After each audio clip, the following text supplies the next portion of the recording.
los conceptos también van evolucionando. Antes de decir libertad de expresión era poder decir lo que se piensa. Y hasta ahí llegaba el concepto. Eso después, con el avance, con la evolución del hombre, no fue ya suficiente. Y entonces, porque yo puedo decir lo que pienso y yo puedo pasar por encima de tus derechos, Juan.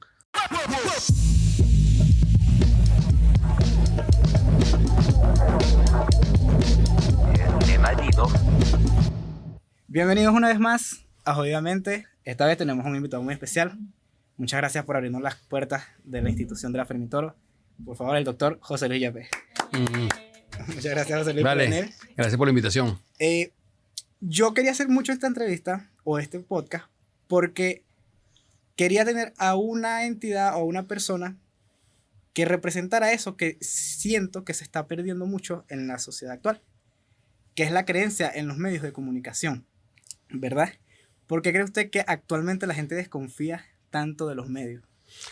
Bueno, creo que básicamente, Juan, por un tema que los medios tradicionales, porque hay que diferenciar, han caído en un pecado para un medio de comunicación, que es no venderse, o sea, no proyectarse como herramienta comunicacional, como inversión. Okay. Eso ha quedado un poco aletargado y por eso hay muchas leyendas urbanas. Cuando digo leyendas urbanas, porque son cuentos que no tienen, como digamos, un soporte que señale que ya la radio, que ya la televisión no se ve tanto, que esto, que lo otro.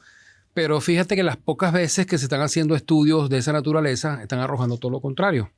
Recientemente vi una encuesta de la firma Data Analysis que da cuenta, por ejemplo, del alto encendido que tiene el medio radio. Okay. Y luego de radio viene televisión. Y luego muy lejos están herramientas digitales, o sea, plataformas, redes. Por encendido se refiere a qué? A donde consumo, uno busca consumo de contenidos. Okay. Entonces, ¿qué ha pasado? La radio y la televisión es un proceso que se vivió en paralelo, ¿no? Con la diáspora. Okay. También buena parte de las empresas encuestadoras serias que ya tienen un cierto nombre, o se retiraron o agarraron un bajo perfil. Es decir, ya no iban tanto a comunicar en los medios los resultados de sus sondeos, sino que trabajaban para grandes empresas comerciales y estas, antes de hacer una inversión publicitaria, pues mandaban a hacer un diagnóstico, se lo entregaban a ellos y ahí concluía. Okay. O sea, no se daban a conocer al público. ¿Y no cree que tiene que ver mucho con el hecho de que la gente como que ya no busca la información en los medios tradicionales? O sea, que ya no hay como tanto dinero.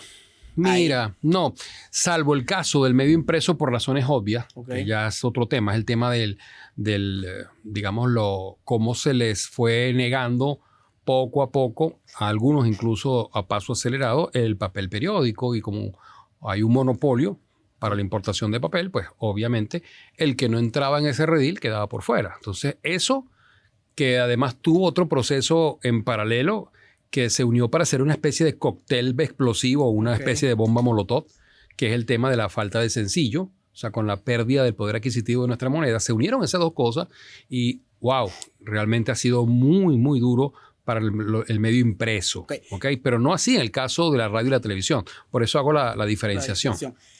Creo que está hablando mucho de lo que es el país, que es Venezuela, en el que nosotros estamos. Claro. Pero yo quiero como irlo agrandando un poquito más, tanto a los medios de comunicación masivos, bueno, por no nombrarlos, pues las grandes corporaciones de comunicación. Y el segundo tema, bueno, hilando el tema, es ¿cómo usted considera que puede haber un periodismo objetivo dentro de un modelo que se basa en la ganancia? ¿Por qué? Porque pasa mucho ahorita que la gente como que desconfía mucho de las noticias, por lo menos de los grandes canales, porque siempre se siente que tienen un mensaje ideológico detrás, sin importar la distinción izquierda-derecha. Siempre hay como que una intencionalidad detrás de las noticias. Incluso lo podemos ver que hay medios que se dedican a comparar la misma noticia desde el punto de vista del medio. O sea, si el medio es muy de izquierda, pues puede decir, hubo un tiroteo en Estados Unidos y ya. Pero si un medio de derecha dice lo mismo, dice, latinoamericano ataca civiles estadounidenses. Entonces, ¿qué pasa ahí? ¿Por qué la gente percibe esto más que antes? Bueno, yo creo que eso de que lo perciben más que antes es una afirmación que habría que argumentarla o darle soporte. Creo que es algo que hemos repetido más que a que sea cierto. Son cosas muy distintas, ¿no? Hablando del contexto mundial, no estamos hablando del contexto solo local y venezolano. Hay una realidad que es el tema de la digitalización, de las nuevas plataformas que hay de información, pero hay algo que sí no cambia, no varía. Y es el tema de que, a mi modo de ver, la democratización en los medios no está dada por el hecho de que tú tengas un periódico o tengas una radio, una televisora o un podcast o tengas una cuenta en Instagram o en Facebook y que entonces le des 50% a contenido de izquierda y 50% a contenido de derecha. No. La democratización no está en eso. La democratización está en el hecho de que existan cada vez más y mejores medios de comunicación y que seas tú el que tenga el control de decir yo consumo este tipo de medio porque me identifico o consumo el otro o consumo ambos y comparo. O sea, que tengas ese poder. Es decir, para usar un término arcaico, para que el control remoto lo tengas tú. Claro. Y no, por ejemplo, como ocurre en estados totalitarios donde hay una sola televisora nacional, una sola radio nacional y entonces es la única narrativa. Verdad, o sea, la única narrativa, la única verdad oficial, pero no se te permite, digamos, ponerla en entredicho, dudar de la misma o buscar las otras aristas de la información. Y allí también es bueno también siempre hacer una precisión, Juan. Y está en el hecho, sí, es verdad, existen muchas formas instantáneas, o sea, inmediatas de obtener información, pero también es verdad que está en la persona el saber distinguir entre lo que es fake news y lo que son informaciones que sí tienen una rigurosidad de investigación que permita tener cierta ética en cuanto a la verdad o al contenido que se va a proyectar.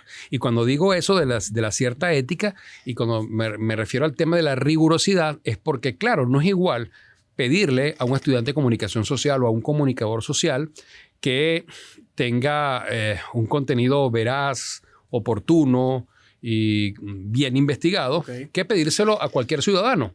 Y entonces allí es donde hay que hacer la gran diferenciación entre lo que es un comunicador social y lo que es un infociudadano. El infociudadano es alguien que perfectamente puede tener un smartphone, un teléfono de avanzada tecnología. No me gusta llamarlo teléfonos inteligentes. Creo que uno tiene que ser el inteligente al usarlo. Y puede estar en el momento preciso y ser la primera persona que emite ese contenido. Claro. Por eso es que no es que ha dejado o ha perdido valor el tema de la primicia o lo que llamamos en términos periodísticos el tubazo. Eso no ha perdido vigencia, pero hoy en día para el periodista y para el estudiante de comunicación social, más que la primicia, lo importante es ser quien esté capacitado para contar mejor la historia. Y ahí es donde está el gran detalle hoy día. Con tantos medios y, como te reitero, tantas formas hoy, plataformas que hay para presentar primero un hecho, ¿cuál va a ser la gran diferencia? Que la gente, a través de tu trabajo, perciba que hay un respeto tuyo hacia esos consumidores de contenido y entonces la gente dice, wow, no, mira, si lo dice Juan es verdad.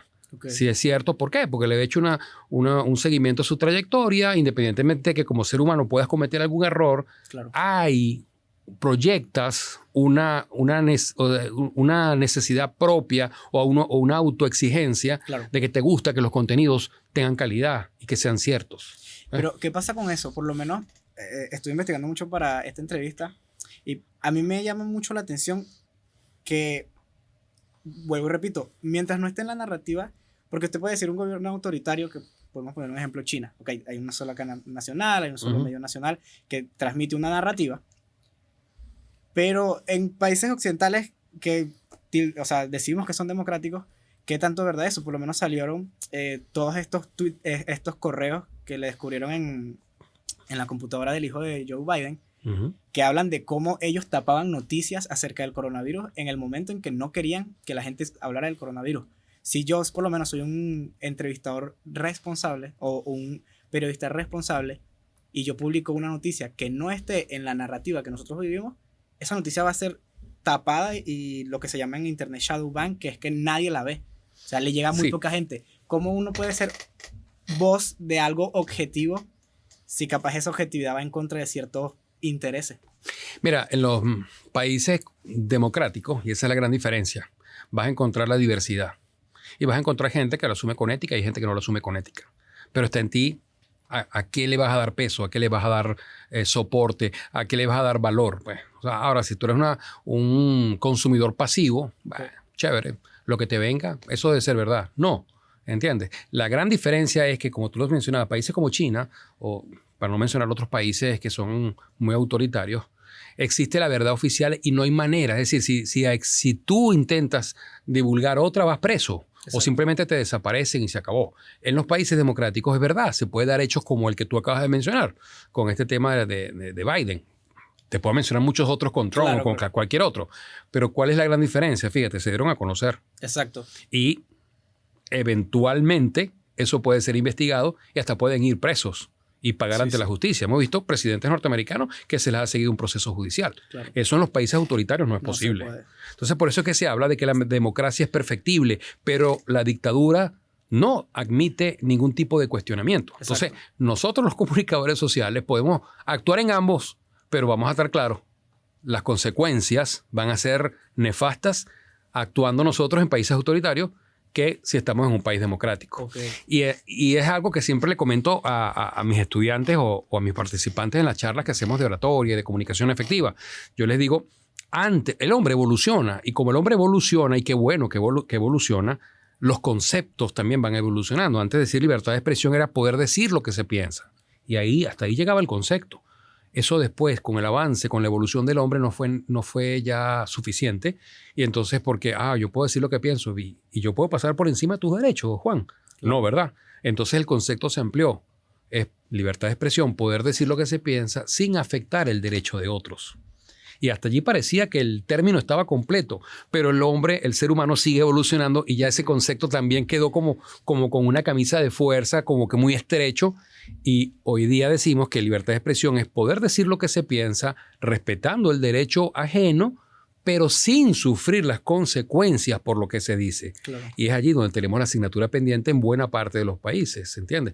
Ok, podemos reunirnos, podemos estar a través de algún medio, tradicional o no, decir algo, sí, lo puedes decir. Pero ¿qué pasa después que lo digas? Si no se te hace un proceso judicial, si no vas preso o no te desaparecen, ok, entonces ahí sí estamos hablando de que hay libertad de expresión. Pero si eso te va a ocurrir, exacto, tú te privas y entonces viene la autocensura. Claro. ¿Te fijas? Entonces, esas son las cosas que hay que decirlas, ¿no? Sí, sí. No, bueno, vivimos lamentablemente en un país en el cual uno capaz no está activamente algo diciéndote no lo hagas, pero tú sabes que capaz si lo hago, capaz y me pasa algo. Claro, entonces, ¿qué ocurre también, Juan? Que este tipo de situaciones lo que obliga es a ser más creativo, a tener más astucia, a pensar también que nuestros receptores de los mensajes son usuarios inteligentes y que tú puedes darle la información, a lo mejor no de manera tan abierta porque si no vas preso, okay, o te desaparecen, pero sí puedes buscar la manera de ponerlo a pensar. Se dice que no es manipularlo, ojo, son cosas muy distintas. Pero se dice que la creatividad... Mentira, la necesidad es la madre de la creatividad. O sea, entre más complicadas o menos herramientas yo tenga para hacer algo, más imaginación tengo que tener y termina siendo algo más nuevo, más novedoso. Usted contaba que hace 3 años vi una entrevista que usted decía que ese año habíamos ganado más premios internacionales que en los anteriores 10 años. Sí. Y era uno de los años más represivos en cuanto a medios de comunicación y a comunicadores. Porque entonces obligó a la creatividad que te estoy señalando y a ser más... estrictos en la investigación, de tal manera de que, mira, si te iban a abrir un proceso que sea por diferencia política, pero no porque estás presentando algo que no tienes un soporte, cómo demostrarlo en un tribunal o ante quien sea, ¿no? Entonces, ese es el detalle.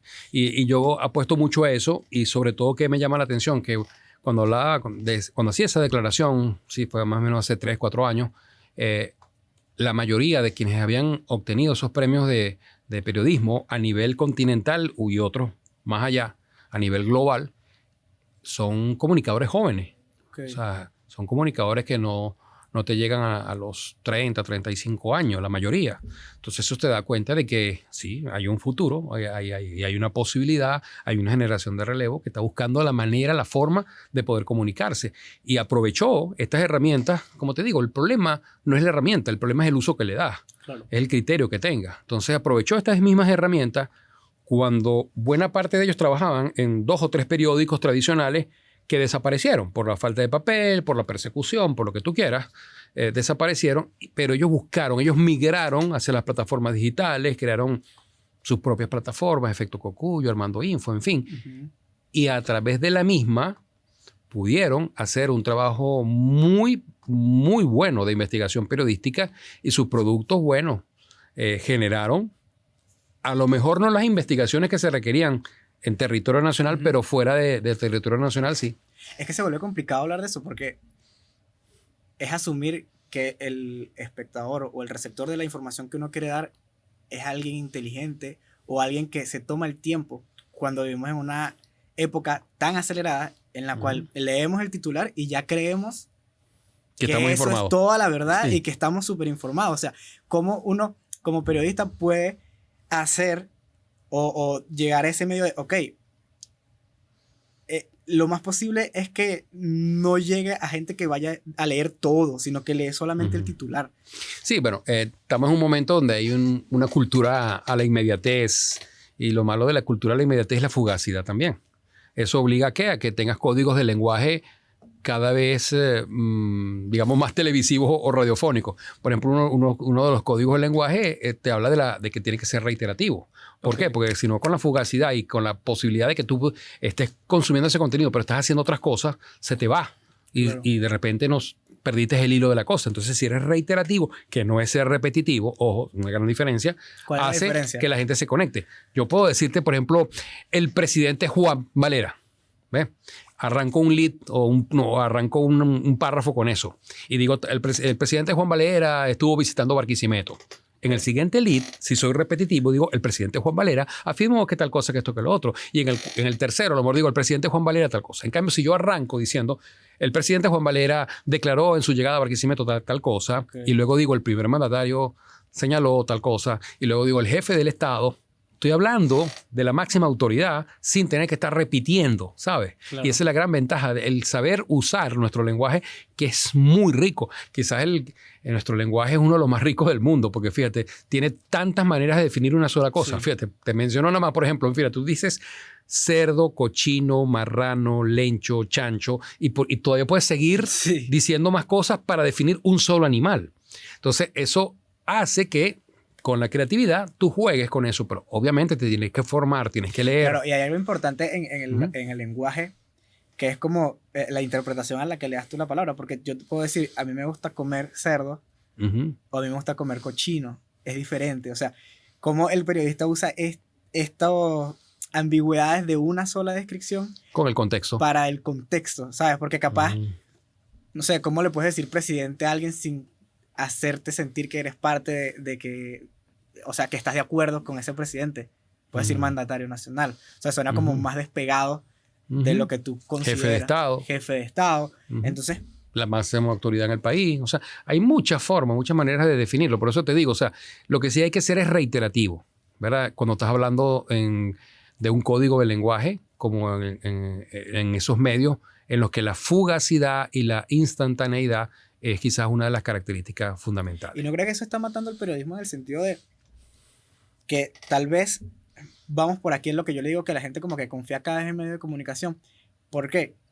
Porque cada vez se tienen que volver, porque no es como tienen la opción de no, tienen que volverse más amarillistas o más rápidos en entregar noticias, y eso hace como que la calidad baje o el amarillismo aumente, de tipo, ok, necesitamos captar la atención y necesitamos a cualquier costo que la gente lea nuestra información y así venderle la publicidad. No, Juan, mira, o sea, eso depende, como te digo, de la línea editorial que quiera desarrollar cada quien. Pero si quieren y eso es válido tanto para empresas. Tienen que hacerlo, ¿no? No necesariamente. Conocemos casos exitosos que no necesariamente son amarillistas. Okay. Es verdad, el amarillismo tiene su mercado, pero en mercados grandes hay posibilidades para todo. Quizás en los mercados más pequeños donde quizás no... Ok. O sea, no por lo menos hay mucho que... periódicos estadounidenses que se permiten más las escrituras interpretativas, cosas más artísticas a la hora del periodismo porque tienen la base económica para hacerlo. Porque son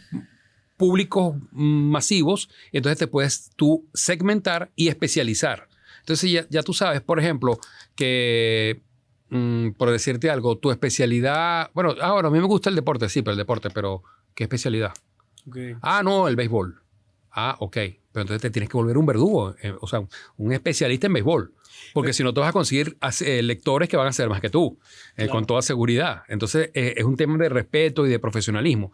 Pero fíjate lo que estamos hablando ahora con el tema de la fugacidad, de la instantaneidad. Yo sí creo, Juan, que independientemente que vivimos esa cultura de la velocidad y que ha llevado a que, por ejemplo, los audios de WhatsApp ya no bastaba el 1, después le inventaron el 1.5, después el 2.0 para acelerarlo, porque no, yo necesito que me digas rápido lo que me vas a decir porque no tengo tiempo. 1.5. Perfecto, sí, pero a lo mejor también porque en ese... digamos, en ese círculo de personas que se comunican contigo, a veces son personas que no van directo al grano. Y tú dices, yo necesito que me digas qué es lo que quieres ya. Exacto. Pero ellos no lo entienden, ¿no? Entonces, de alguna manera, tú tienes que hacerlos entender, mira, soy una persona muy ocupada, estoy metido en 400 cosas, yo necesito que si me vas a pedir algo me lo digas de una vez por la calle del medio, no me des tantos rodeos. ¿Ok? Claro. Entonces, ¿qué ocurre con los medios? Por ejemplo, tú decías, bueno, leen el puro titular. Sí, la mayoría te lee puro titular, pero, creo que nunca falta un pero, la gran diferencia de un medio que quiera distinguirse es saber contar las historias. Y fíjate que es la segunda vez que abordamos este aspecto, ¿no? Pues yo creo que eso es lo clave en el periodismo de hoy, en el periodismo quizás del futuro también. Yo puedo tener, o sea, dos vertientes o dos fuentes de información. Bueno, tengo a Milena, estás tú, ¿verdad? Pero si uno de ustedes dos es creativo a la hora de contarme la historia. Y, por ejemplo, hoy día que en este momento la tendencia, eso puede cambiar. La tendencia es ir de lo local, de lo focal a lo general. Sí. Entonces, ¿para qué? Para que tú me cuentes historias que se humanicen y que yo me pueda identificar. Porque yo puedo decir, ojo, eso me pudo haber ocurrido a mí o a alguien cercano. Entonces, creas esa empatía y esa conexión y esa va a ser la gran diferencia. Ahí sí yo voy a buscar el tiempo, a lo mejor no para consumirlo ahorita, pero lo guardo y más tarde, pero mantengo la atención de que tengo que leer más allá del titular y ahí es donde viene la creatividad tuya, ¿entiendes? Porque si tú presentas algo, ok, chévere, un titular nada más que porque quieres ser amarillista y todo lo demás, bueno, a lo mejor te interesa ese mercado y bueno, no es cuestionable. Cada quien... ¿No es cuestionable? No, depende, porque depende qué tipo de amarillismo sea y a quién te quieres dirigir. O sea, desde el punto de vista comercial no es cuestionable. Quizá cuestionable desde el punto de vista ético. ¿Entiendes? ¿Por qué? ¿Qué ocurre? Mientras más tú te prepares, más te vas a enfrentar a ese tema. Claro. ¿Por qué? Porque vas a tener más herramientas para hacer juicio de valor y decir, oye, de verdad, yo antes estaba haciendo esto y ya no debería hacerlo más, porque si lo hago tal cosa, mientras no lo sabías, capaz que te creía que te estabas comiendo el mundo, ¿no? Sí. Siento que nos está molestando la silla, ¿no? El ruido. No fue como sentar más. Es que es aquí, este ruido aquí de la silla, pero bueno. Pero bueno, no importa. Se hace lo que se puede. ¿Sabes qué? Estábamos hablando de las noticias, porque a mí me hizo mucho ruido todo lo que estaba pasando en Estados Unidos la semana pasada con respecto a los ovnis. Uh-huh. Y parece ser que, o sea, y lo que usted decía me cerró, porque usted dice, ok, capaz en China decían, son ovnis, no hay más nada, no está pasando más nada. Pero nosotros pudimos observar que capaz no eran los ovnis, capaz era que se estrelló un tren en Ohio y que se destapó que capaz Estados Unidos fue el que atacó el Nord Stream, no sé si vio esa noticia. Uh-huh. Entonces como lo que hacen eco en los medios de comunicación es una noticia distractora. Capaz en este país no es tan así porque estamos como más locales, no hay tanta masividad de la información, pero en ese tipo de países es como que la narrativa va por otro lado. Es como no podemos aceptar que tuvimos un error en Ohio. Lo vimos a través de las redes sociales. O sea, ¿cómo ve usted el futuro de la comunicación, por lo menos porque hablamos de Estados Unidos porque es como que el imperante narrativo de Occidente? O sea, ellos son los que mandan al nivel de la narrativa, de quiénes son los buenos, quiénes son los malos, qué es lo que está pasando. Entonces, ¿no cree que eso también es perjudicial para la información o para la labor periodística? Bueno, depende del punto de vista, Juan. Yo siempre reitero, el caso es que en los países, por ejemplo, estamos hablando de los países occidentales donde hay democracia, siempre va a existir la posibilidad de cuestionar. Y ahí vamos a caer en el famoso concepto de noticia. Okay. Que en los países occidentales hemos visto mucho en el terreno práctico, ¿no? Que tú sabes que a ti te enseñan cuando estás en la escuela de comunicación social, de que noticia es todo aquello que afecta, impacta o interesa a la mayor cantidad de personas. Y eso es lo que la diferencia de una noticia de lo que es una información. Por eso un infociudadano o un ciudadano común y corriente quizás puede llamar noticia a cualquier cosa. Ya cuando tú tienes nociones de periodismo, sabes que no toda información es noticia. Ahora, toda noticia sí es información. Y básicamente la diferencia es lo que acabamos de hablar. Pero fíjate que después, de hecho, el Daily Journal, si mal no recuerdo, fue quien acuñó esa famosa frase que decía que noticia también es aquello que alguien en algún momento quiere ocultar. Entonces, ¿dónde hay más posibilidades de que algo que se está queriendo ocultar explote o salga a flote? Cuando hay democracia. Y democracia hay en los países donde hayan instituciones porque termina afectando autónomas. Un partido. Así es. Okay. Así es. Y ahí vamos a los conceptos de evolución, ¿viste? Que estamos hablando del tema de la evolución humana. Antes democracia era que poder elegir, o sea, poder votar. Después eso no bastaba. Después era poder votar de forma universal y secreta. ¿Okay? Porque aquí cuando... Al principio era poder votar los hombres. Aquí y después poder votar hombres y mujeres. Ajá, aquí cuando la dictadura de Pérez Jiménez, que mucha gente, sobre todo gente que no vivió esa época, dice, ay, volviera Pérez Jiménez y la cosa. Eso fue una dictadura oprobiosa. Asesinó a muchos venezolanos, dejó muchas madres, esposas, hijos, sin sus parejas, sin sus seres queridos, ¿no?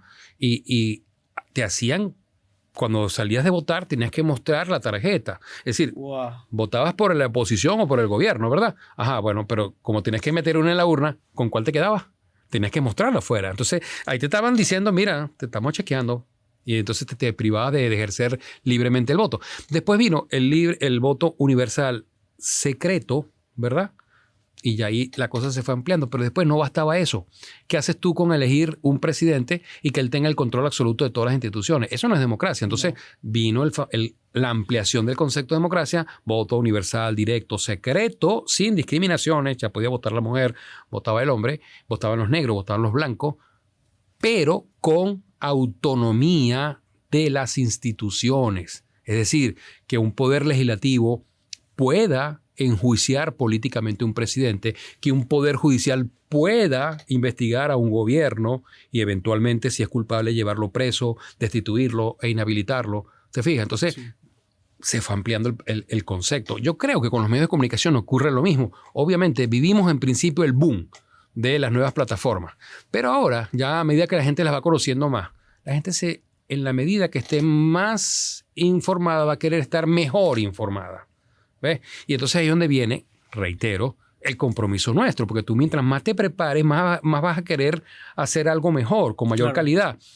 Que tú me digas, bueno, pero es que la mayoría consume amarillismo. Bueno, a lo mejor tenemos que mejorar el nivel educativo de nuestra población. Exacto.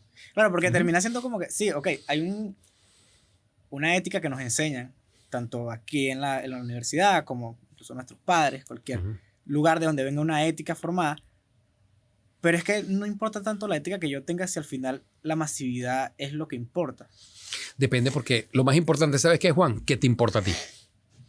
A mí como periodista. Claro, porque entonces si a ti lo que te importa es hacer, por ejemplo, contenidos de calidad, que no sean amarillistas, sino que nutran, que le dejen algo a quienes te siguen, a través del podcast, a través de la vía que escojas o que elijas, tu compromiso va a ser primero contigo, ¿sabes? Claro. Porque no quieres traicionar tu conciencia.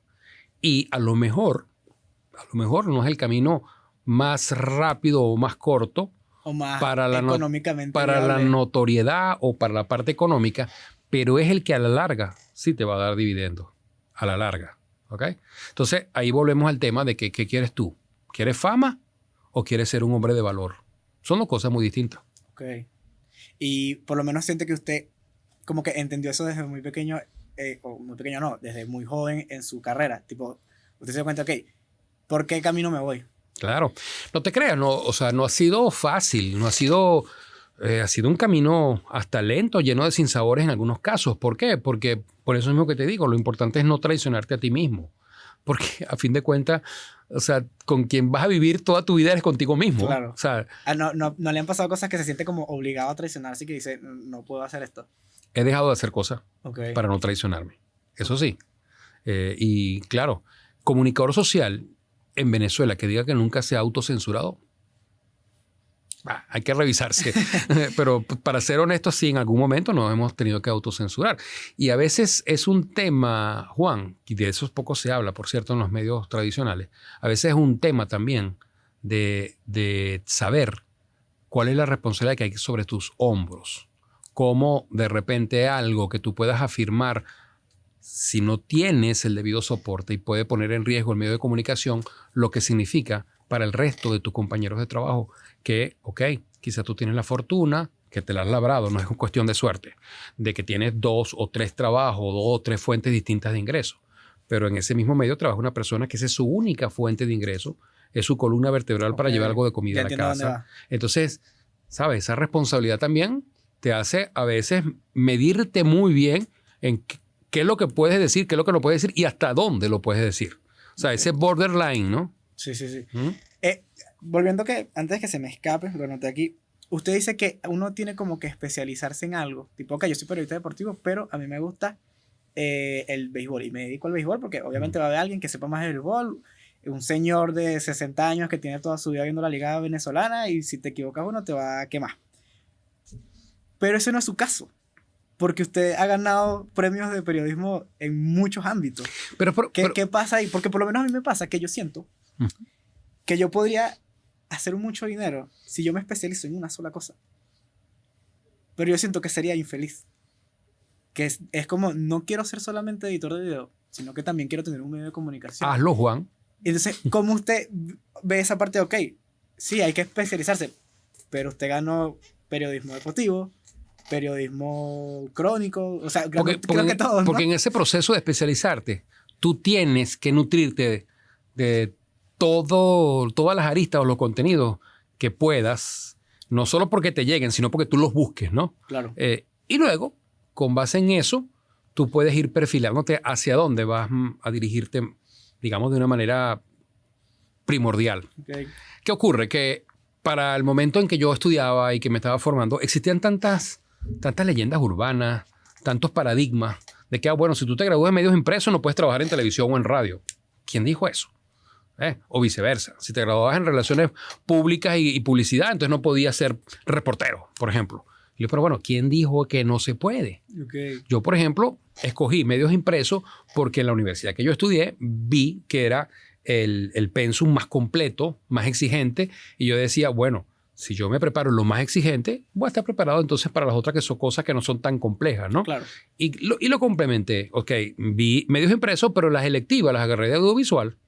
¿Te fijas? Okay. Entonces hice ese engranaje. ¿Por qué? Porque cuando yo estaba chamo yo decía, sí, yo sueño con estar en televisión y trabajar en el noticiero que era el mejor de la época, que era el Observador de Radio Caracas Televisión. Pero a mí me llama también la atención la radio. Yo quiero hacer radio. Y bueno, y a mí me gusta escribir. A veces siento que escribo mejor que como hablo, que como me expreso, ¿no? Entonces, y no me iba a privar de eso. Claro. ¿Por qué? Porque a pesar de que alguno pudiera decirme, no, es que no puedes hacer una cosa o la otra. ¿Dónde está escrito eso? Entonces la gente decía, no, pero es que no se ha hecho. El hecho que no se haya hecho no quiere decir que no se pueda hacer. Claro. ¿Sabes? Entonces, bueno, llegó un momento de mi vida en que empezando mi carrera, yo hice mi pasantía en el diario El Informador, porque, bueno, medio impreso, ¿verdad? Pero enseguida el periódico montó una radio y necesitaban a alguien con quien abrir la programación con la parte de noticias. Y yo le digo, bueno, si yo empiezo a las 5 o 6 de la mañana, yo estoy listo a las 8 y yo puedo entrar ya a las 8:30 al periódico porque a las 8:30 eran las reuniones de la pauta. Bueno, yo mismo soy. ¿Tú eres capaz? Sí. Y me vieron tantas ganas de querer hacer lo que me dieron la oportunidad. ¿Qué edad tenía en ese momento? 20 y algo años. Okay. O sea, te digo, estaba recién salido de la universidad, ¿no? ¿Usted siente que hay gente que dice que si a ti te ofrecen una oportunidad, puede ser suerte?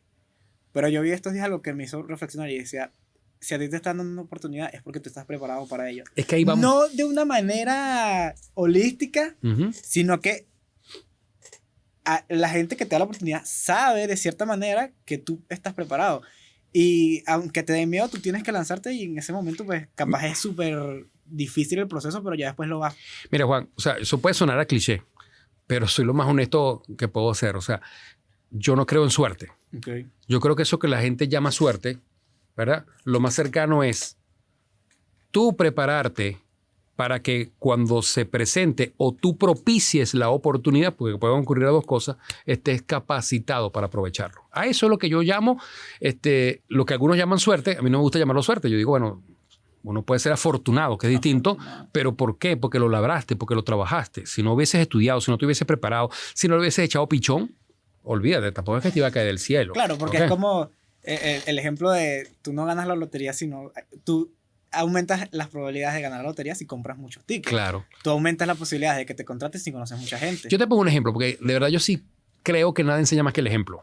Y a veces cuando tú cuentas anécdotas, logras que la gente le quede más aquí ese contenido de lo que tú quieres transmitir. Bueno, de hecho, esa es como una de las herramientas que se usa más en oratoria. Claro. Porque a la gente le gustaba reunirse, bueno, esto se dice, alrededor de la fogata y contaban historias, entonces la gente le prestaba atención porque era un proceso de supervivencia. Entonces ahora a nosotros nos quedó eso de, nos encanta escuchar cuentos. Claro, y te cuento algo que no es un cuento, como dice Inés Quintero, que ella es miembro de la Academia Nacional de la Historia, no es cuento, es historia.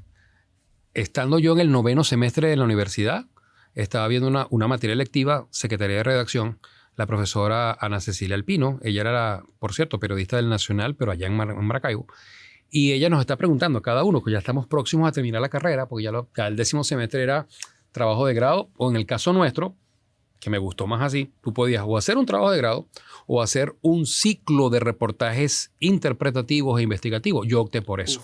Me gustó mucho más porque decía, bueno, lo que quiero ser es comunicador. Yo no quiero ser un investigador de esos científicos que con todas las pautas que establece, los capítulos, la cosa, un trabajo de grado. Valor para usted. Claro. Y además yo decía, eso puede ser mi carta de presentación también a la hora que vaya a buscar trabajo en un medio o que la gente comience a conocerme. Y nos fueron preguntando a cada uno. Cuando me pregunta a mí, ¿qué quisieras hacer tú? Bueno, mira, yo quisiera abrir la primera página del diario El Nacional, que era el mejor periódico de Venezuela para el momento, con una información mía.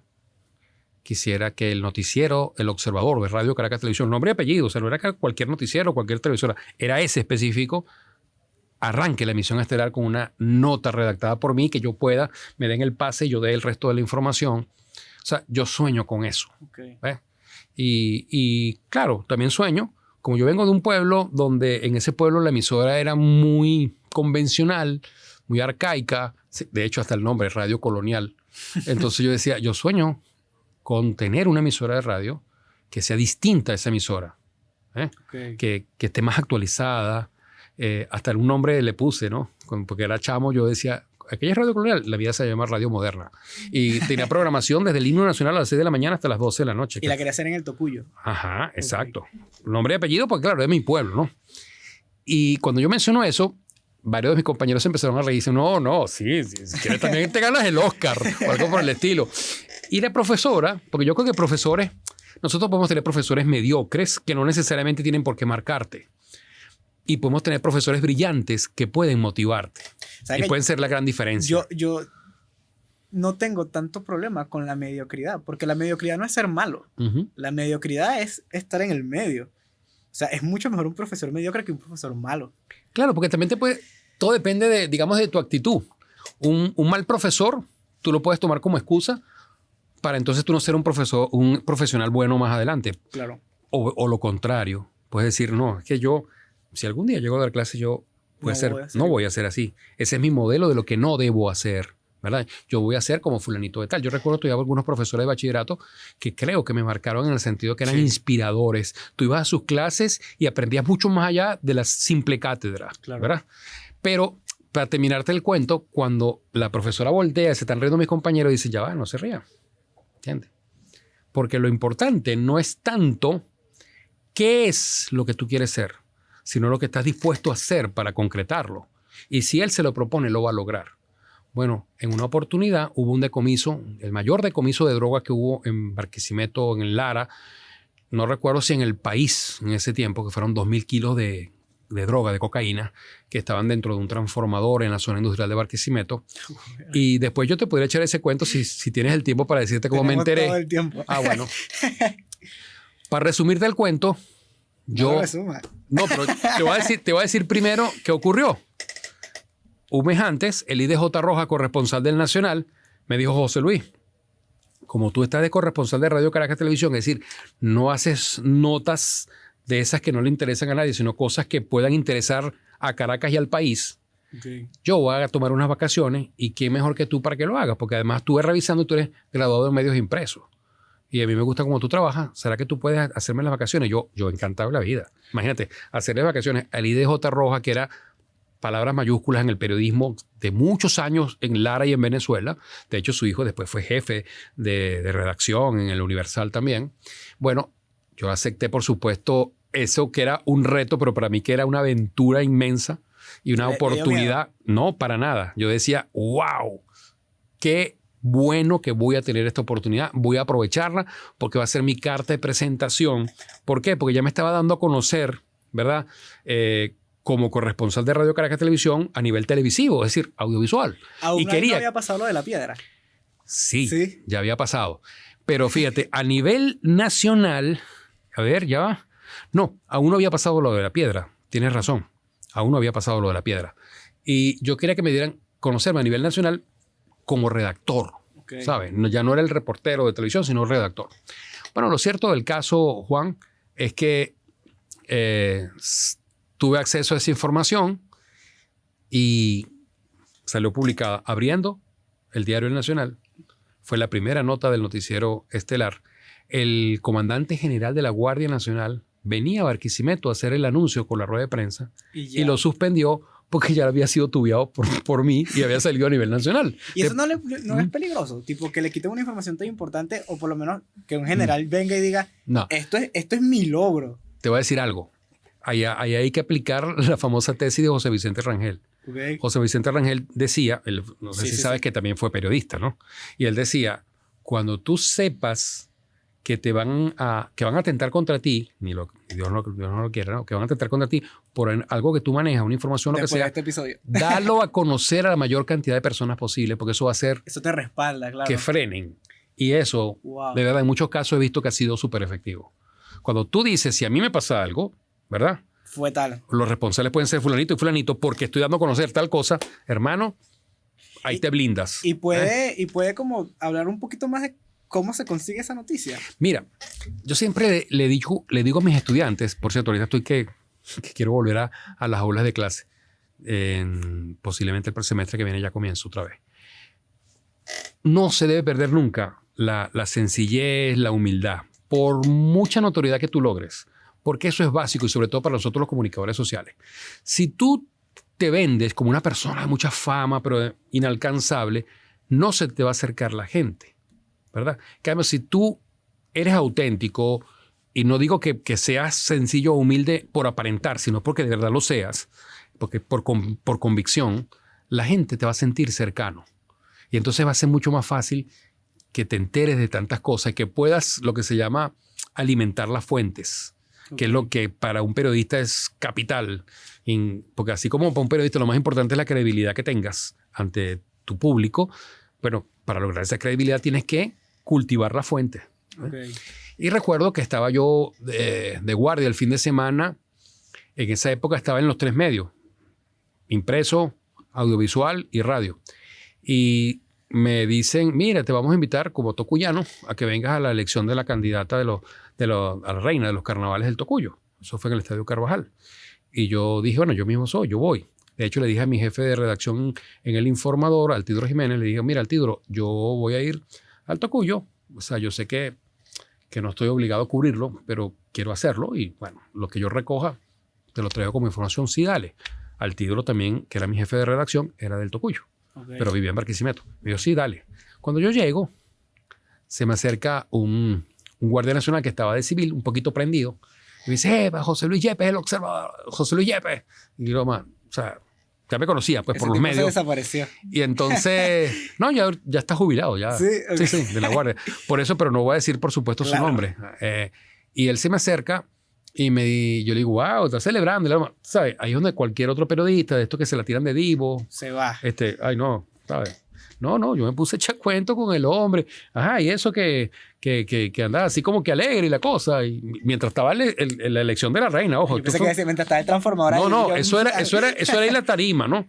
Y entonces empieza a echarme el cuento. No, es que mi general nos dio el fin de semana libre porque están celebrando, porque agarramos un decomiso ahí de droga, de cocaína en la zona industrial y yo, el oído se me iba como agudizando más y yo, ojo, yo tenía que recordar todo porque si me ponía a tomar nota, el hombre se frenaba. Esa es otra cosa, ese es otro truco. Si el hombre se está abriendo, déjalo que se abra.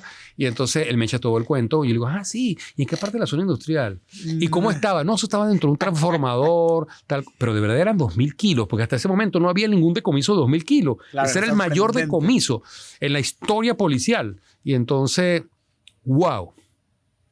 Yo termino de enterarme de todo eso tarde en la noche. Ya no daba chance para meterlo al día siguiente. Que ya lo había puesto borracho. Pero al día siguiente, por supuesto, ya me traslado a Barquisimeto, empiezo a redactar todo. Claro, yo cuando llegué a la casa tomé nota de algunas cositas. Y después lo redacto todo. Nos trasladamos hasta el sitio. No me permitieron ingresar a donde está el transformador, pero sí hice todo. Incluso recuerdo que hasta le hice la pata de gallina a mi camarógrafo para que se encaramara y desde la cerca hiciera la toma respectiva, porque en televisión tú tienes que mostrar, no solamente echar el cuento, pues. Y también mandé la redacción que hice, la hice para El Informador y la hice para El Nacional, porque El Informador yo estaba trabajando en planta. Entonces la mandé por fax. En ese tiempo no había como ahora la posibilidad de un correo electrónico ni nada por el estilo. La mandé por fax. Y cuando allá en Caracas ven el aroma, por supuesto, no, con esto es que vamos a abrir.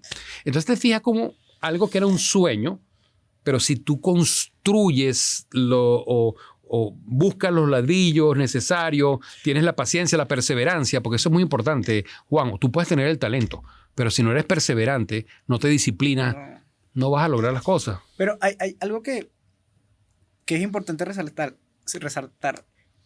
Usted, al redactar esa noticia, usted no estaba pensando en esa meta que usted dijo hace tantos años. No, yo lo que estaba pensando... Eso llega porque yo estaba pensando, capaz inconscientemente usted está en búsqueda de algo. Yo no sabía además que estaban redactando el resto de los periodistas, por ejemplo, del Nacional, que eran los regulares. Yo estaba haciendo unas vacaciones, ¿no?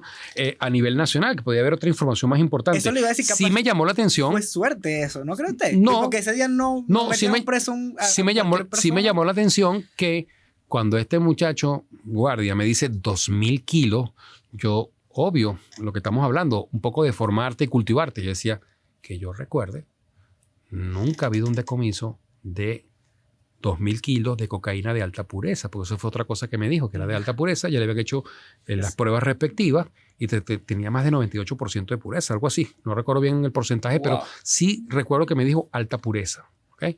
Y entonces yo sí sabía que en eso sí eran muy rigurosos ellos. Cuando iban a dar una información de la pureza de alguna droga o algo, se cuidaban mucho.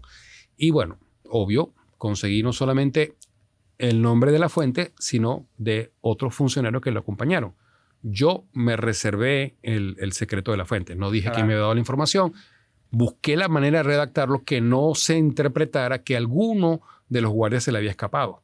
De hecho, luego me enteré que a todos ellos los llamaron a la comandancia para ver quién había, pero afortunadamente la única persona que me había informado de primera mano guardó silencio y el resto de los compañeros no sabían quién carrizo los había contactado. Es más, buscaron a ver si alguno de esos funcionarios era familiar mío o tenía algún tipo de relación. No la encontraron. ¿Ves? Entonces, y no era tan difícil porque ver quién estaba en el Tocuyo el mismo día.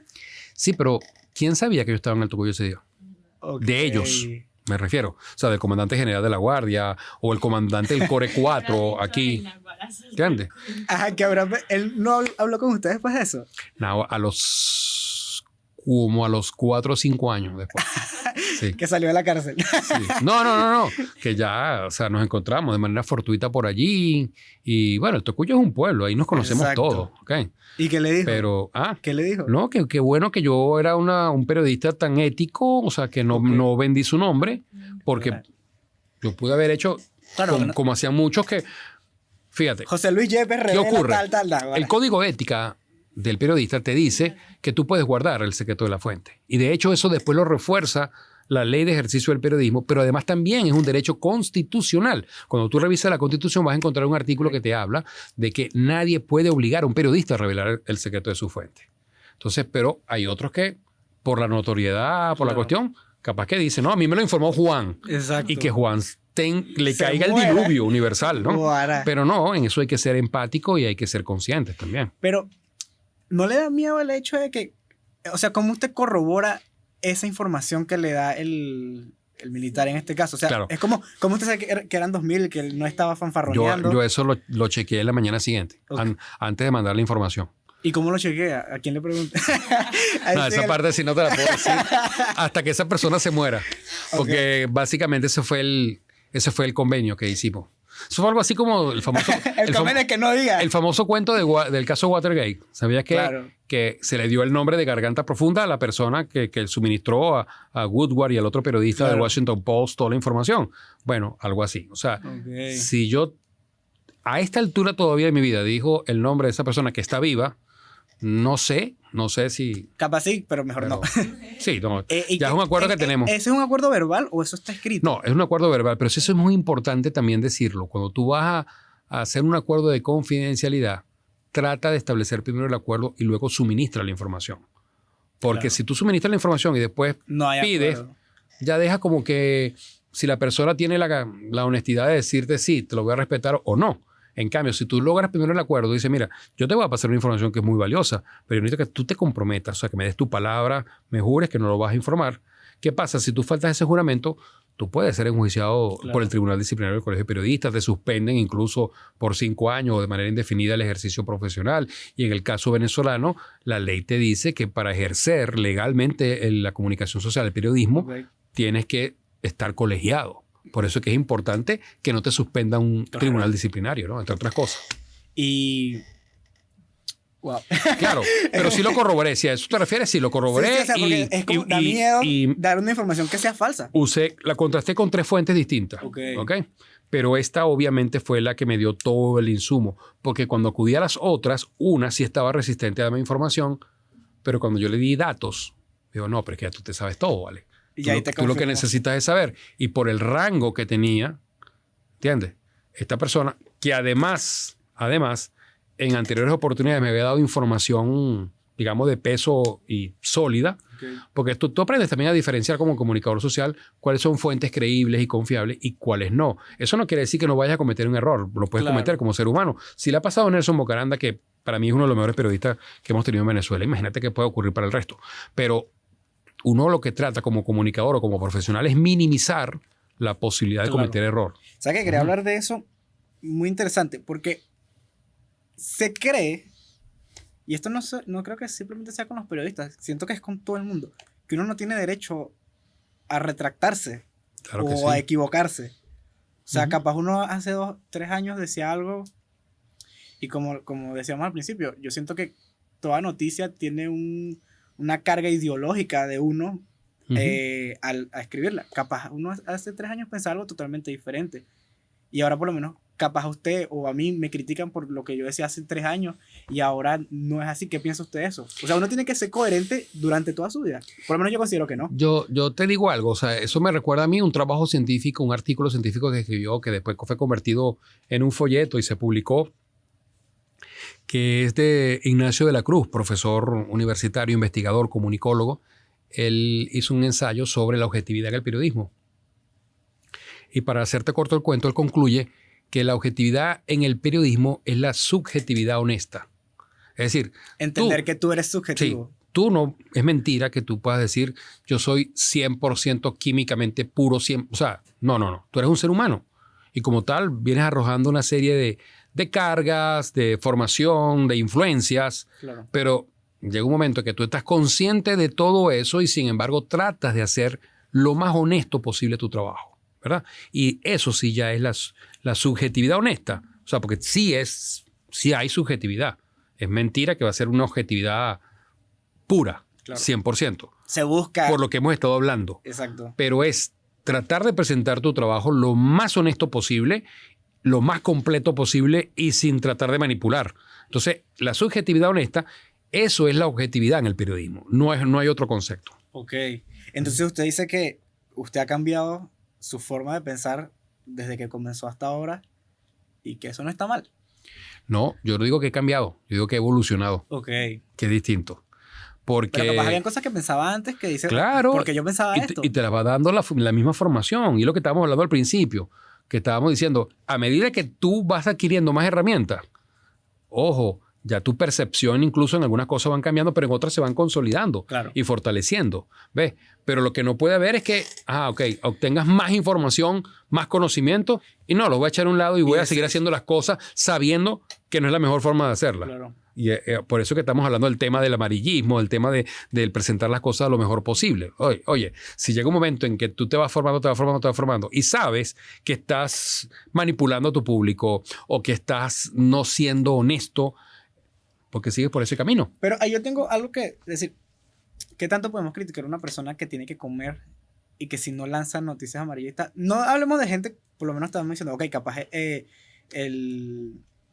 la BBC se da la oportunidad de ser más experimental porque tienen un respaldo, ¿verdad? Pero un comunicador nuevo que entra a un medio pequeño y que necesite comer y que le digan, tienes que redactar la noticia más amarillista que tú puedas, ¿se le puede criticar? Bueno, depende. Si me lo preguntan a mí, yo lo criticaría. Okay. ¿Por qué? Porque ya uno tiene una serie de conocimientos que uno te dice, no, pero tú tienes siempre la posibilidad de decir no. ¿Y si eso incluye que ahora puede ser que no le paguen? ¿Sabes qué? Lo que sí puede ocurrir, Juan? Que su percepción del mundo sea distinta a la tuya. Claro. Y para él, esa es su manera de ejercerlo. Y bueno, es criticable. Sí, pero para otros. Claro, pero el marco para él mismo, ético de nosotros es súper criticable, pero dentro del de él, ¿no? Dentro de su mundo, dentro de su verdad, ¿entiendes? ¿Y qué pasa? Que bueno, a públicos masivos hay contenidos de todo tipo. Exacto. ¿Ves? Ahora está en ti. Si tú eres un consumidor o un usuario de contenidos morbos, de contenidos amarillistas, de contenidos donde no importa si a quién estás dañando, ni a quién le estás ni la forma como estás mintiendo, sino vender. Exacto. Bueno, pero entonces la persona que compra ese tipo de contenido también va por ese mismo camino. Así de sencillo, pues. Porque tú no vas a querer sabiendo que te están vendiendo informaciones falsas, tendenciosas, difamantes. Y, bueno, tú lo vas a consumir. Pero yo soy distinto, ¿no? Si lo consumes porque te gusta esa cosa. Sí, tienes una afición por ese tipo de contenido. Y hay público para todo, vamos a estar claros. Exacto. Independientemente que reitero, que en la medida que tú te prepares, sabes que ese no es el camino. Pero, como te digo, hay público para todo. Hay gente que le gusta consumir mentiras. Wow. Tú me dirás, ¿pero por qué? Pregúntaselo a ellos, ¿no? Yo tengo un ejemplo perfecto que lo hablábamos con Milena, que grabamos un episodio. A mí me intriga demasiado cómo hay personas que tú sabes que son bien dotadas y que capaz estuvieron con el gobierno, pero que cambiar su opinión es cambiar un paradigma tan fuerte en su mente que prefieren quedarse ahí aún sabiendo que está mal. ¿Sí lo ve? Como que yo sé que el gobierno por el que yo voté o el gobierno por el que yo promulgué y no sé, hice el 1x10, está cagándola. Pero cambiar yo mi mentalidad y aceptar que yo la cagué es más fuerte que seguir en esa mentira. O sea, te metes en una narrativa de no puedo. Pero eso no es de ser inteligente. Al menos en mi concepto. ¿Por qué? Porque lo hablamos ahora, el hombre evoluciona. Y tú tienes derecho a verte equivocado. Ahora, ¿qué es lo sensato, lo inteligente? Bueno, cuando ya tú reconoces, porque tuviste el insumo, la información y la formación necesaria, que tú sigas por el camino equivocado. Oye, o sea... ¿No le ha pasado que usted se ha dado cuenta que estaba equivocado y le cuesta tipo, wow, tengo que cambiar la manera en que lo estoy haciendo? Cuesta, Juan, pero es lo que hay que hacer. Ojo, reitero, ¿por qué? Porque la única persona que va a vivir contigo toda tu vida eres tú mismo. Entonces, sabes que es difícil acostarse, estar en la almohada y estar con ese dilema, esa polémica de que... Por eso es que yo digo que capaz el no mostrar esa debilidad o ese error es lo que te hace cegarte. Pero bueno. Yo digo, puse el ejemplo del chavismo, pero puede ser con cualquier otra cosa. No, es que tú lo has visto con muchos casos. O sea, lo vi hasta con los fanáticos del fútbol. Por eso que yo no estoy tan de acuerdo con ese concepto del fanatismo. Fíjate, yo soy seguidor del Barça, pero no por eso me voy a agarrar y me voy a enfracar con alguien del Real Madrid, ¿no? ¿Para qué? Cuando el Real Madrid juega bien, yo lo reconozco. ¿Y cuál es el rollo? Eso me hace menos seguidor del fútbol no, para nada. Y también se extrapola a las religiones incluso. Para todo. Aplica para todo, como dicen por ahí, hasta para las relaciones de pareja, para todo. Claro. O sea, mira, aquí nadie es dueño de la verdad absoluta. Y qué bueno que uno pueda contrastar. Y qué bueno que si tú vas a cambiar algún paradigma o alguna forma de pensar, sea porque te dan los argumentos que de verdad te convencen, que no es por imposición, sino por identificación, que es muy distinto. Y dice, oye, de verdad que sí, no lo había analizado de esa manera, pero qué bueno, mira, yo estaba siempre tratando esto, pero hay una mejor forma de hacer las cosas. Yo siento que esa es una característica que tiene poca gente. Sí. O sea, que no es fácil. Aceptar que tú te equivocas no es tan fácil. O sea, capaz nosotros la tenemos, porque nosotros estamos en un labor periodístico que capaz vemos una información un día y vemos otra y decimos, ok, ¿cuál es la verdad?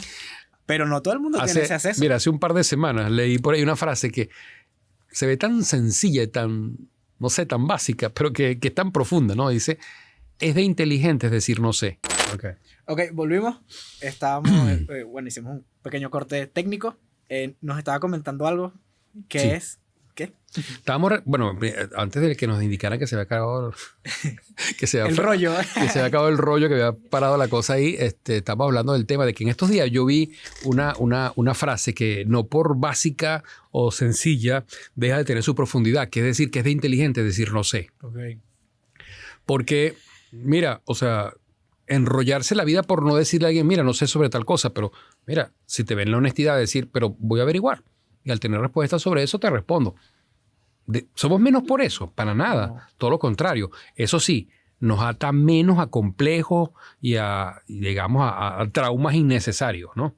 Creo que ser honesto, decir, mira, me preguntas tal cosa, bueno, no sé. Ahora me decía Milena, mira, Juan tiene algunas preguntas allí, pero no sabe si las podrá hacer o no. Le digo, no hay preguntas indiscretas, lo que hay son respuestas indiscretas. Claro. Y yo siempre he practicado en la vida, y no solo como un comunicador, sino como ciudadano, siempre he planteado de que yo prefiero pasar por ignorante una vez por preguntar que quedarme ignorante siempre por no preguntar. Claro. Por aquella máxima del periodista de que no hay preguntas tontas, sino tontos que no preguntan. ¿Ves? Entonces cuando tú unes toda esa frase que te acabo de decir rápidamente, sacas la conclusión de que, bueno, mira, o sea, eso te lo da la madurez también, es verdad. Yo decía tras cámara cuando estábamos ahorita comentando que, wow, si no tuviera esta madurez cuando está en la edad de ustedes, a buen peligro. Bueno, y ya cambiando un poquito de tema, porque ya como que hemos hablado de su historia, hablamos de cosas que son más globales. Hay algo que yo he visto que nos está preocupando mucho como sociedad ahorita. Y es que no entendemos las inteligencias artificiales. Y cada vez vemos más inteligencias artificiales que son más poderosas, más asertivas, más omnipotentes. Y en la labor de comunicación social sí está pasando que vemos inteligencias artificiales que generan noticias, que hacen leads, que lo hacen automáticamente. ¿Cómo nosotros encaramos o cómo el periodismo encara el hecho de que capaz se está volviendo, o así lo ve la gente, cada vez más innecesario el rol del periodista? No, yo no creo que el periodista pase a tener un rol innecesario. Creo que mientras el ser humano exista, va a existir la necesidad de comunicarse. No de informarse, sino de comunicarse. Y fíjate que hay una gran diferencia que nosotros que nos manejamos en el mundo de la comunicación social lo entendemos, pero para el ciudadano común ven información y comunicación como sinónimos y no lo son. Una información va en un solo sentido, en un solo canal. Yo soy el emisor y tú eres el receptor y ya. ¿Okay? Pero comunicación tiene que haber por lo menos dos o más, ¿verdad? Y la comunicación implica que haya la realimentación.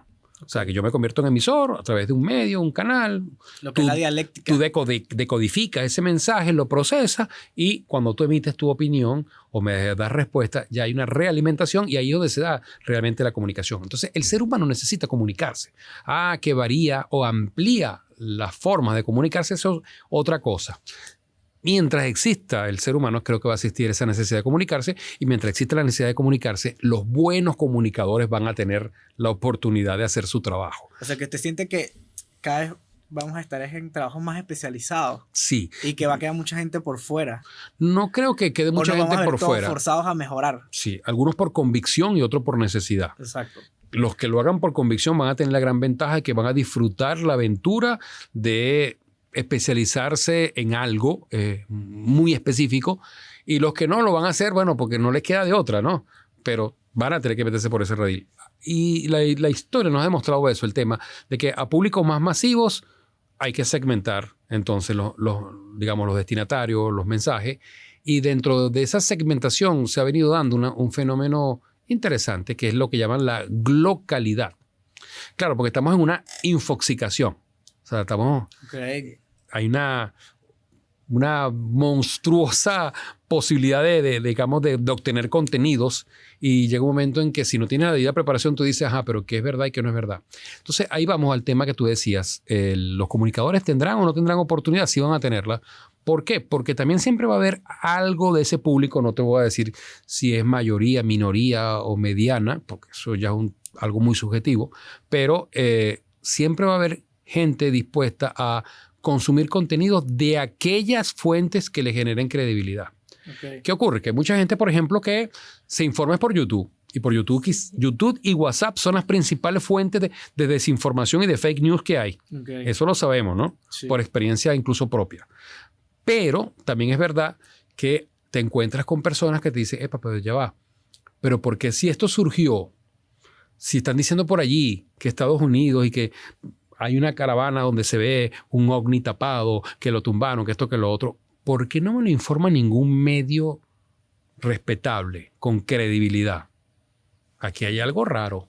Okay. Es como cuando te dicen, y voy a decir un ejemplo muy básico, porque a veces esos ejemplos básicos te sirven de lo poco para lo mucho, ¿no? Claro. A mí, yo fui presidente de la Junta de Condominio de mi urbanización, como nos toca a todos en algún momento de la vida, pero por lo menos los que somos ciudadanos, ¿no? Y recuerdo que a mí me llamaban los otros presidentes y directoras de otros condominios, me decían, José Luis, por ahí está circulando que no va a haber agua por 5 días porque hay un problema en Dos Cerritos del embalse que surte más del 70% de la población aquí en Lara, concretamente Morán, Jiménez e Iribarren, ¿no? Y yo le decía, ya va, pero tú chequeaste en la cuenta oficial de Hidrolara, que es la hidrológica de aquí. No, pero es que como me ha llegado por muchos... ¿te ha llegado por muchos por dónde? No, por muchos grupos de WhatsApp. Ay, papá. No, espérate. Yo voy a llamar al presidente de Hidrolara, al ingeniero Joel Tifor, y la información que él me dé, con muchísimo gusto, yo te la transmito. Llamé al presidente de Joel Tifor, me dijo, no, eso es mentira, que esto, que lo otro. De hecho, no lo hemos informado en nuestras cuentas oficiales. Yo lo sabía, pero bueno, era como que terminar de verificar algo, ¿no? Llamo nuevamente a estos colegas y le digo, mire, eso no es verdad, por esto y por esto. Oye, qué bueno que nos informaste. Entonces, pero ¿qué ocurre? Que es la capacidad de discernimiento que tú tengas. Claro. De que, bueno, siempre, si tú te vas a dedicar a algo, trata de ser una referencia. ¿En base a qué? En base a con base en tu credibilidad, con base en tu preparación, con base en tu rigurosidad para dar a conocer algo. Ojo, eso no quiere decir que en algún momento no puedas cometer un error como ser humano. Pero lo que decíamos ahora, la parte ética tuya está es en tratar de minimizar esa posibilidad.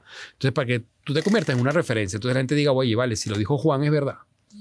Porque si de algo sabes, es de él de eso. Es más, yo nunca lo he estado viendo a él multiplicando fake news.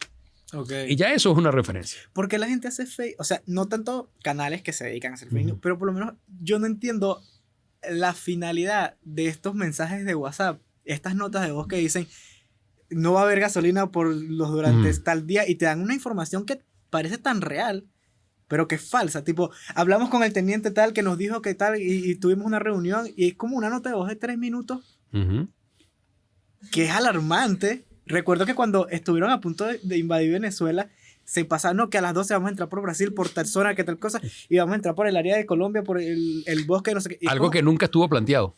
¿Cómo? O sea, ¿cuál es la finalidad? ¿Qué necesidad hay? ¿Quién hace eso? ¿Y cómo busca toda la información? O sea, es un artista. Porque hace un guión, hace una historia que bueno, hay de transmite todo. Una emoción, y es como, no entiendo. ¿De dónde viene? Juan, hay de todo. Hay desde los laboratorios que se dedican a eso, porque eso mantiene en desasosiego, mantiene en alarma, mantiene en angustia a cierto número de la población, ¿verdad? Como también hay los que lo hacen, unos sin oficio, pero esa es la minoría.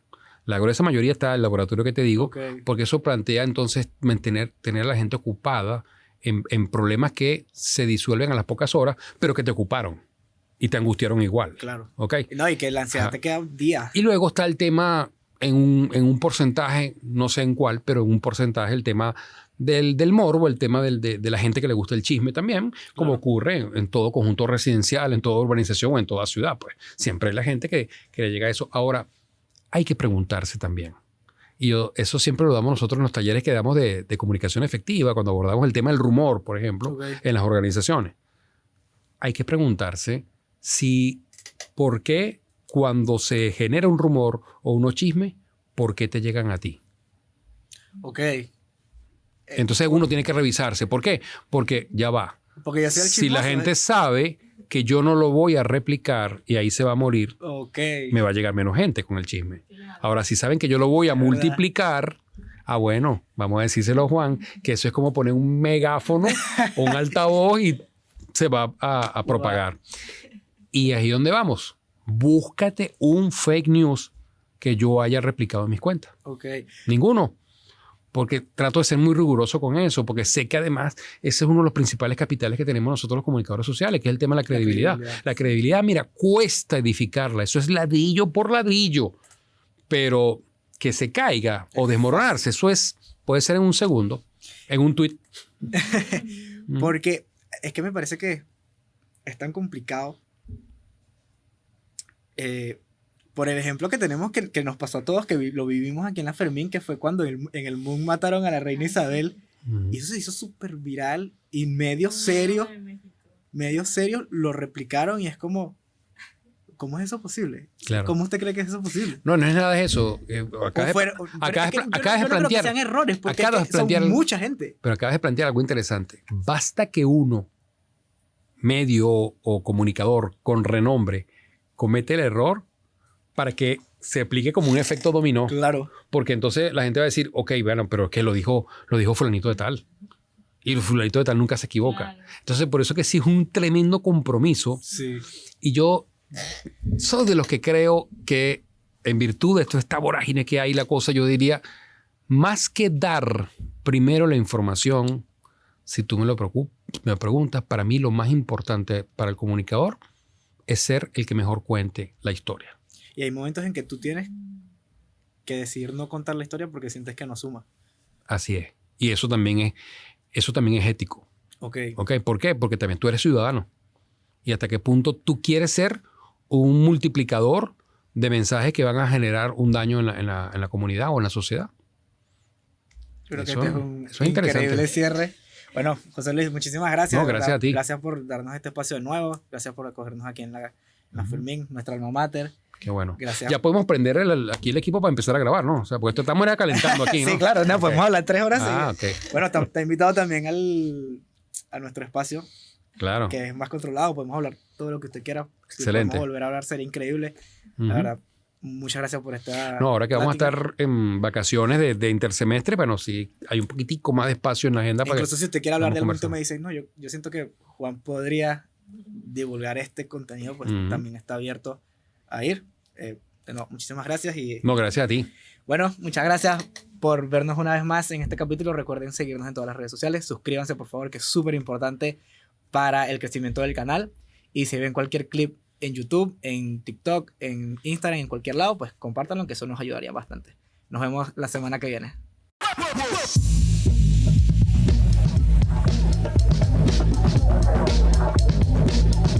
¡Qué maldito!